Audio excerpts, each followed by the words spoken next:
What's up, guys? Zeus here with another video. Quick reminder, if you do like what you're watching, don't forget to like, comment, and subscribe to the channel if you want to see more of me and my content.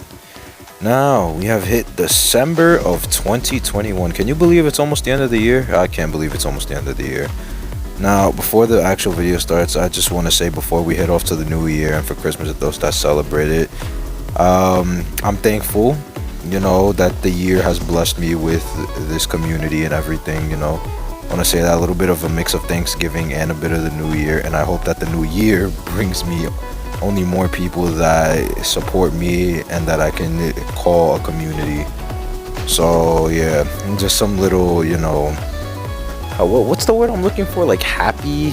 I don't know what word I'm looking for, I'm gonna be honest. But yeah, somebody will probably tell me in the comments. I don't know.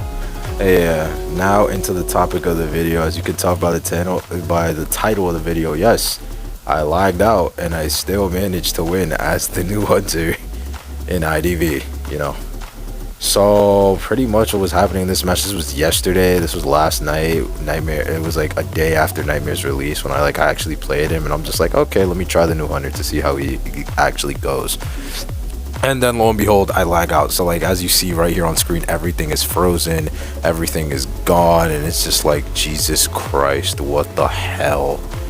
And then I come back and then forward is gone. The seer has just been staring me down, and I'm just like, oh my fucking god, I am screwed. I am going to lose the match now because of this damn game. Crappy ping issues. But yeah, you guys are gonna see how I make this comeback. And honestly, rough interpretations of Nightmare. Nightmare is a gimmicky hunter. Now, I have my personal issues with Nightmare, but if I'm gonna be as non-biased as humanly possible, Nightmare is a decent hunter.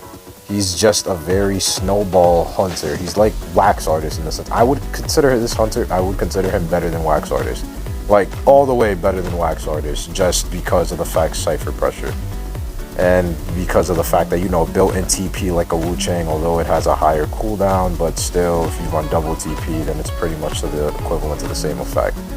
So, in all honesty, he's not a bad hunter. He's a decent hunter. He can tie. He's a tie hunter, which is fine, and he can push for wins if you play it right, or if you capitalize on survivor mistakes hardcore, because if a survivor makes a mistake, boy, is this hunter snowball. Now, as well, for that blink, you saw that I could have just terror shocked the forward there. Now, the reason I blinked is because when I came back, I didn't know if the seer had gotten a second owl, so I didn't want to take any risks. So I wanted to wait for him to vault so I can blink, hit the owl if he got an owl, and then by the time we fall again, I can just smack him again. Now here, I'm frozen, but I'm not lagging. You want to know what I was doing here? I was texting somebody while I was camping because I got a message. Because I'm smart.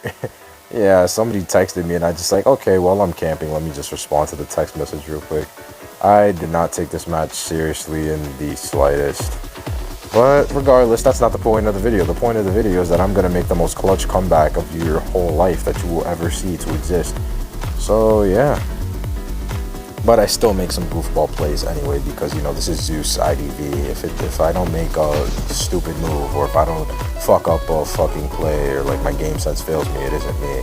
Got a beautiful pallet swing on the seer. And honestly, this hunter's pallet swinging, his swing animation is faster than fucking Naiad. In my opinion, just because, yeah, if you saw earlier, I pallet swung a forward with no build-up at all. It wasn't I pre-swung so that way then my hitbox can run into the pallet. I just raw pallet swung a forward. That's insane. The fact that his swing is faster than a 30% buff to interaction and pallet drop is crazy to me. And I love it. Get something to have fun with. Regardless, over here now I'm patrolling the ciphers. I see the priestess from afar, which is why then I cut her off around here, because most priestesses tend to, go exactly here so they can do that portal.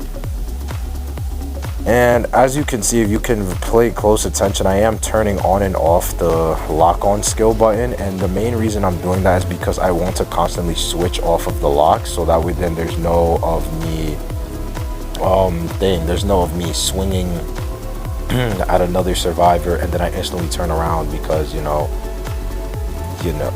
how he works. He just instantly will then auto turn around. So yeah.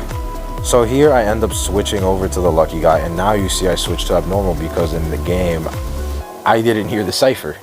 I was like not hearing anything. I had no volume on because I was just like, okay, you know what, I have no volume on. I don't know why I didn't have volume on, but I didn't. So I don't know how far the cipher is. For all I know, that cipher could have been 50. So I end up just switching to abnormal only to find out that it's less than 10%. And they have the cipher primed. They have fourth stop primed. So now I'm just like, great, I wasted my trump card. I have abnormal, a trait that is completely and utterly useless to me. And here I am.